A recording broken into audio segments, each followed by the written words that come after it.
कुतूला गप्प ओम श्री सिद्ध भैरवाय नमः. बघा, कर्मानुबंधे मनुष्य लोके,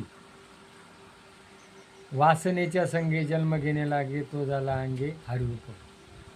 मनुष्य जन्म हा मनुष्याला मिळतो. त्याच्या जन्मात जे काही भोग भोगतात ते कशामुळं? आता आपण देवाला काय म्हणतो? देवानं माझं वाईट केलं. देव काय म्हणतो? मी कोणाचं वाईटही करत नाही, कोणाचं चांगलंही करत नाही. तुम्ही जसे चिंतन कराल, आता मुलाला जे पाहिजे ते मुलाला द्यायचा प्रयत्न कोण करतात? आईबाप करतात. मग मुलं जे मागतात ते आणून देतात. तसं आपण ज्या प्रकारे चिंतन करतो त्या प्रकारे आपल्याला ते मिळतं. आणि तसा जन्मही मिळतो, कर्मही मिळतात. आणि आपण दोष कोणाकडे देतो? देवाकडे. एक बोट करतो, 4 बोटं आपल्याकडे. तसं तुम्हाला एक नवीन माहिती काय सांगणार आहे का? द्रौपदी ही पहिल्या जन्मात कोण होती? द्रौपदीला किती नवरे होते? 5. द्रौपदी एक पहिल्या जन्मामध्ये ब्राह्मणाची पत्नी होती आणि लग्न झालं. बघा, तरुण वयात माणसाला लग्न केल्यानंतर काय असतं? विषय वासना तृप्ती करायची असते. आणि तरुण वयात तिचा नवरा आजारी पडला आणि मरण पावला. बघा, ज्या स्त्रीचा तरुण वयात नवरा मेल्यानंतर त्यावेळेला काय पुनर्विवाह करत नव्हते. एकदा नवरा मेला का तिला आईबापही सांभाळीत नव्हते आणि तिला दुसरे करीतही नव्हतं. अशी आपली पद्धत होती. पण आपल्या भारतामध्ये ज्या वेळेला स्वातंत्र्य मिळालं त्यावेळेला हा पुनर्विवाहाचा कायदा महात्मा फुलेंनी स्वतः पुनर्विवाह केला. पुनर्विवाह नवरा मेल्या बाईची कुचम लावायची. आणि मग तेव्हापासून हा कायदा तयार झाला. मग आता ती मनात समाजाच्या याच्या कायदा खूप झुरायची, चिंता करायची. आणि मग तिनं काय केलं? तप केलं. डोंगरात गेली. कोण केली? ओम नमः शिवाय, ओम नमः शिवाय. तिनं काहीतरी वर्ष तप केल्यानंतर स्वतः तप सतत जी गोष्ट केली जाते तिला काय म्हणतात? तप. 12 वर्ष पूर्ण केल्यानंतर एक तप होतं. आणि मग शंकराने तिला वर दिला आणि द्रुपद राजाने यज्ञ केला. आणि त्या यज्ञामध्ये ती मुलगी यज्ञातून बाहेर आली. म्हणजे द्रौपदी जी आहे ही कोण आहे? आईबापाच्या पोटी जन्माला घेतलेला नाही, ते आयोनी संभव अशी द्रुपद राजाची मुलगी. आणि मग तिच्या पहिल्या जन्मात वासना कोणती होती? माझा तरुण वयात नवरा मेला, म्हणजे विषय वासना तिच्या आतुरता होती. आणि मग तिला किती नवरे मिळाले? 5. मग आता तिचा पण काय होता? जो पाण्यात पाहून माशाचा डोळा फोडील. आणि मग इतकं कठीण व्रत. आणि तर अर्जुनाला बुद्धी कोणा दिली? कृष्णानं. त्याच्या पाठी मग हात कोणाचा होता? कृष्णाचा. आणि मग त्यांनी तो डोळा फोडला आणि मग तिला घरी आणलं. आता त्यांची पद्धत कशी होती? त्यांना वनवास आल्यानंतर भिक्षा मागून अन्न खायचे.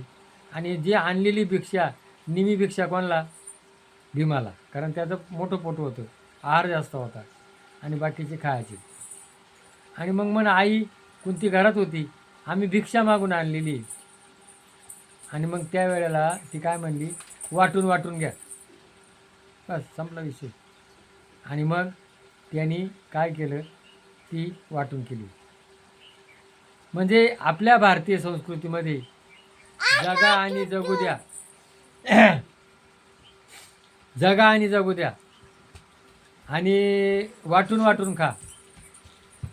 म्हणजे आपली भारतीय संस्कृती जी आहे वाटून खा. आणि मग त्यांनी एक बायको 5 लोकांनी सांभाळली. आज करतील का?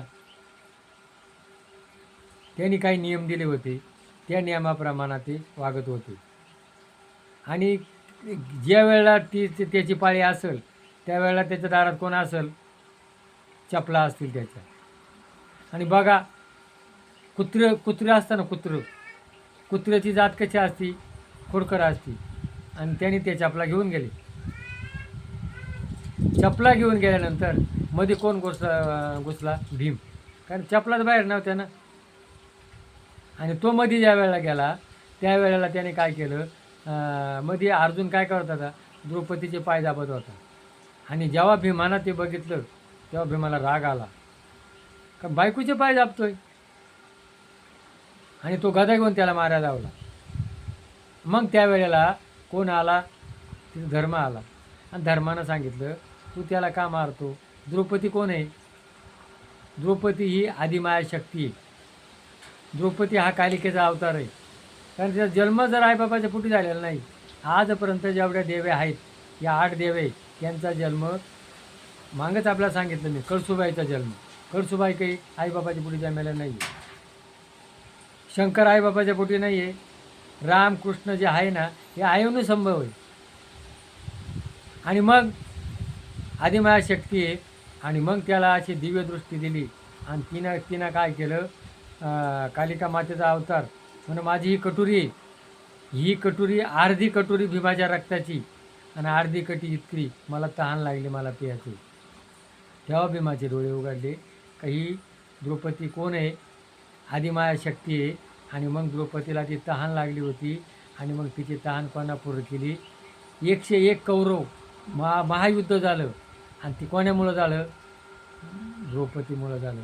नागवी सभेत नेली, कपडे ओढले, आणि त्याच्यामुळं द्रौपदीची काय तहान पूर्ण झाली.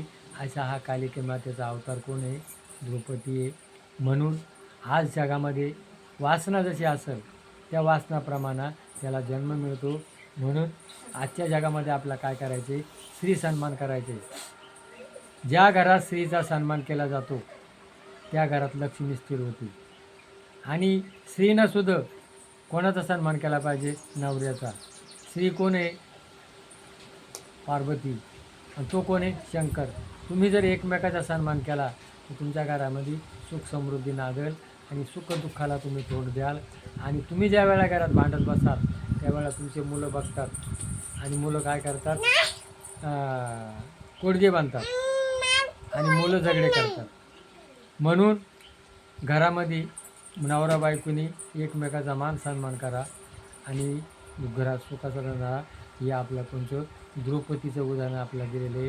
तर बघा, कृपा करून हा चॅनल आहे, आता मी बोलतोय सांगतोय, पण अजून याला कोणी क्लिकही केलं नाही, सदस्य झाले नाही. 15 दिवस झाले या व्हिडिओला कोणी क्लिक केलं नाही. तुम्हाला आवडत नाही तर काय, तर ही घेण्यासारखी गोष्ट आहे. जरी कानाला एवढी मजा वाटत नसली पण तरी याच्यामध्ये उपदेश आहे. जगा आणि जगू द्या, वाटून वाटून खा, असे सांगण्याचा हेतू आहे. भारतीय संस्कृती आपल्याला जपायची आहे, आणि या जगामध्ये आपण आलो आहे, आपण काही न्यायचं नाही. म्हणून या व्हिडिओला क्लिक करा. जय भैरवनाथ महाराज की जय.